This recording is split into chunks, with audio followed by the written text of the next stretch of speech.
अपना पसंदीदा YouTube channel India news viral Bihar Jharkhand आपके लिए लेकर आया है आपके क्षेत्र से जुड़ी दिन भर की टॉप 25 खबरें।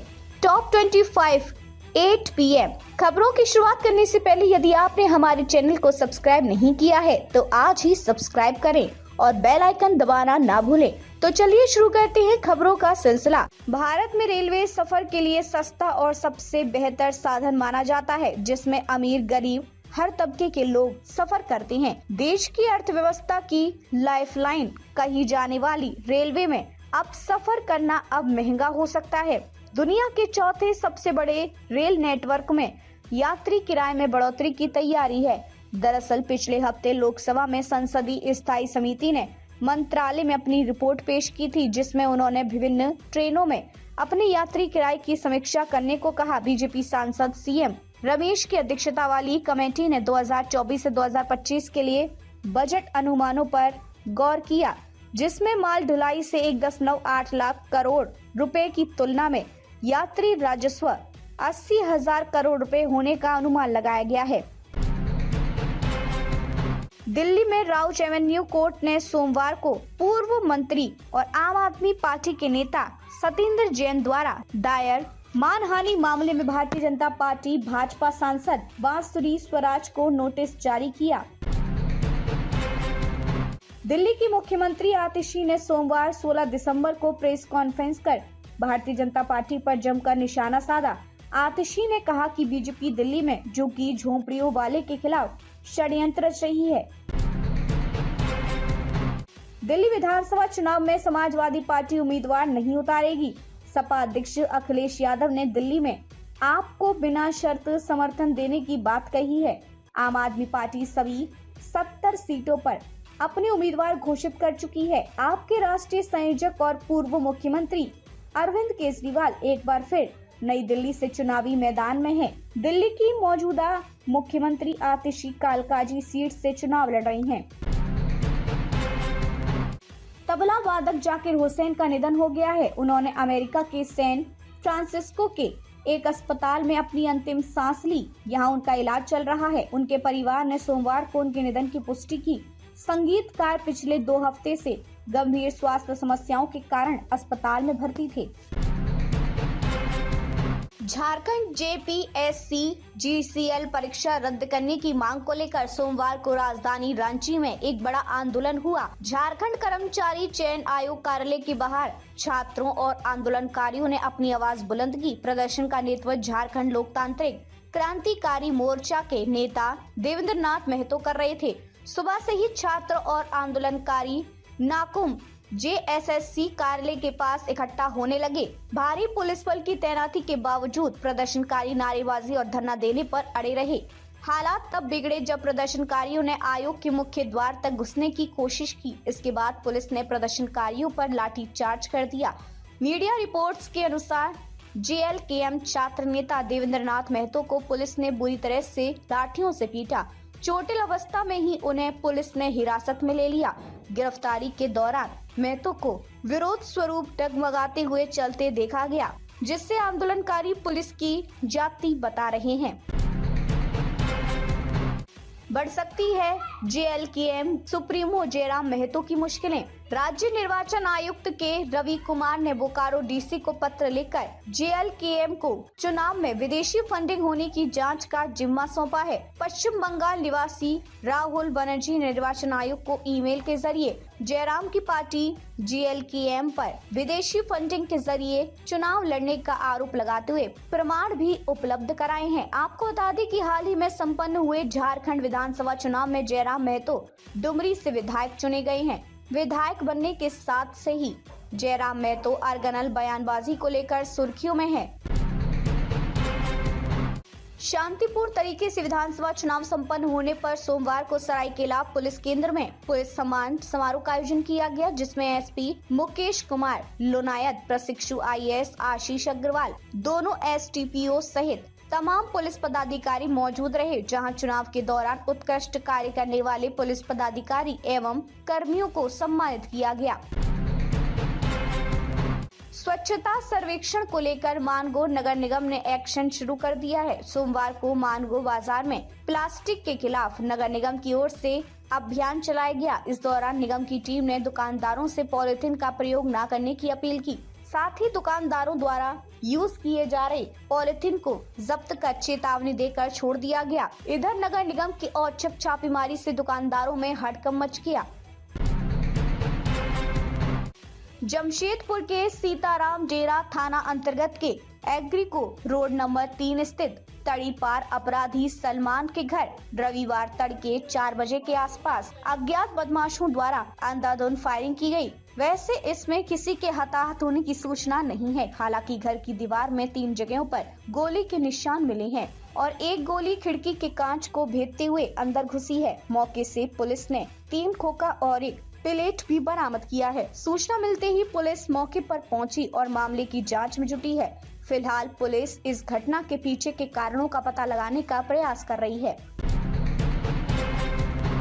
कोल्हान प्रमंडल राष्ट्रीय जनता दल की ओर से आगामी 24 दिसंबर को झारखंड सरकार के श्रम नियोजन, प्रशिक्षण एवं कौशल विकास तथा उद्योग मंत्री संजय प्रसाद यादव का आदित्यपुर स्थित जयप्रकाश उद्यान में भव्य नागरिक अभिनंदन किया जाएगा। इसमें बिहार से राजद नेत्री सीमा कुशवाहा शामिल होंगी। इस दौरान 1000 जरूरतमंदों के बीच कंबल वितरण किया जाएगा। इसकी जानकारी राजद प्रदेश महासचिव पुरेंद्र नारायण सिंह ने एक प्रेस कॉन्फ्रेंस कर दी।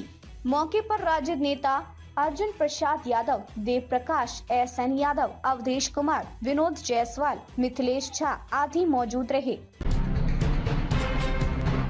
झारखंड के मधुपुर पुलिस को एक बड़ी सफलता हाथ लगी है, जहां पुलिस ने बीते दिनों लखना व पोखरिया मोहल्ला में सीरियल बमबाजी करने वाले लालगढ़ निवासी मोहम्मद जावेद शेख व देवघर के हिरना गांव के छोटू को लालगढ़ स्थित एक जुआ अड्डा से गिरफ्तार किया है। दोनों अपराधियों ने घटना में अपनी संलिप्तता स्वीकार कर ली है। बताया जा रहा है कि जुआ संचालन को लेकर वर्चस्व को लेकर बमबाजी की गई थी। वहीं अपराधी एक नर्सिंग होम सहित 3 घरों में बमबाजी कर पिस्टल लहराते फरार हो गए थे। पुलिस ने गिरफ्तार आरोपियों को न्यायिक हिरासत में भेज दिया है।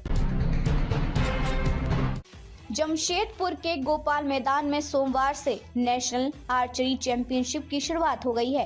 यह चैंपियनशिप आगामी 20 दिसंबर तक चलेगी। प्रतियोगिता में रिकवर, कंपाउंड और इंडियन राउंड की स्पर्धाएं आयोजित की जा रही है। इस आयोजन में कुल 42 यूनिट्स भाग ले रही हैं, जिनमें लगभग 900 खिलाड़ी शामिल हैं। चैंपियनशिप में देश के कई पदक विजेता खिलाड़ी भी हिस्सा ले रहे हैं। इस प्रतियोगिता के अंत में जो टॉप 8 टीमें होंगी वे नेशनल गेम्स के लिए चयनित होंगी, जिनमें कुल 64 खिलाड़ी शामिल होंगे। ये चयन नेशनल गेम्स के लिए किया जाएगा, जो फरवरी माह में आयोजित होंगे।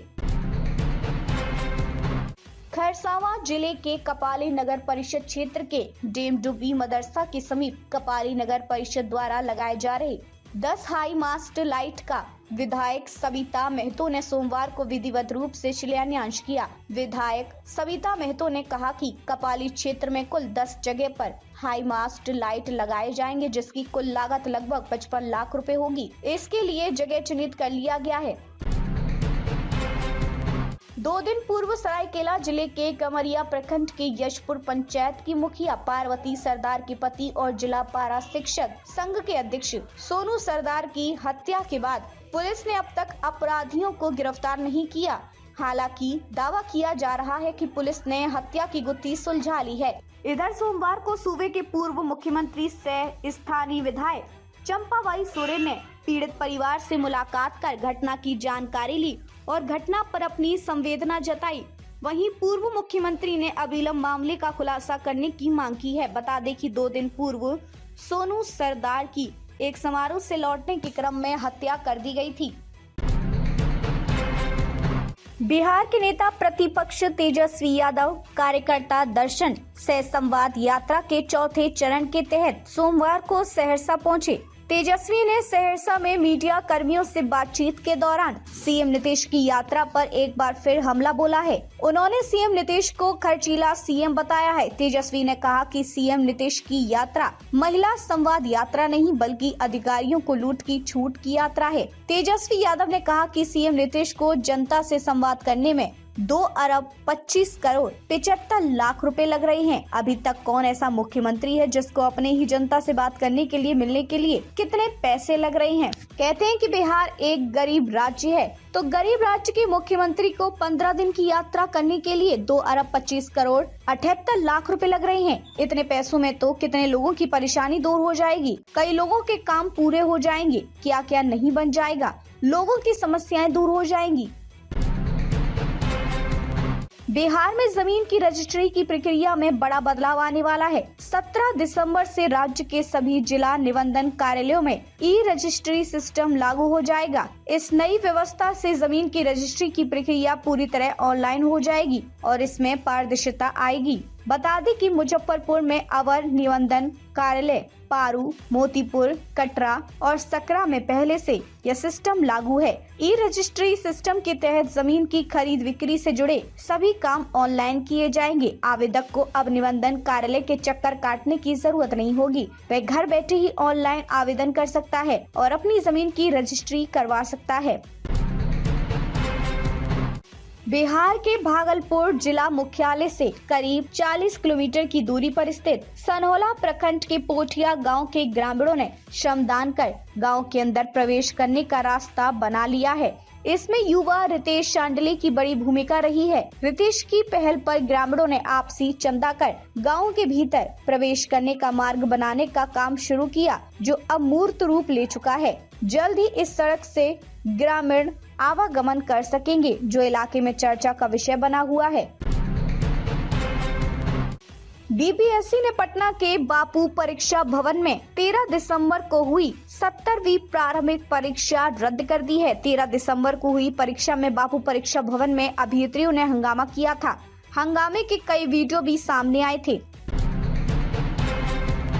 भूमि विवादों के प्रभावी निष्पादन और अनुश्रवण को लेकर गृह विभाग द्वारा भू समाधान पोर्टल विकसित किया गया था।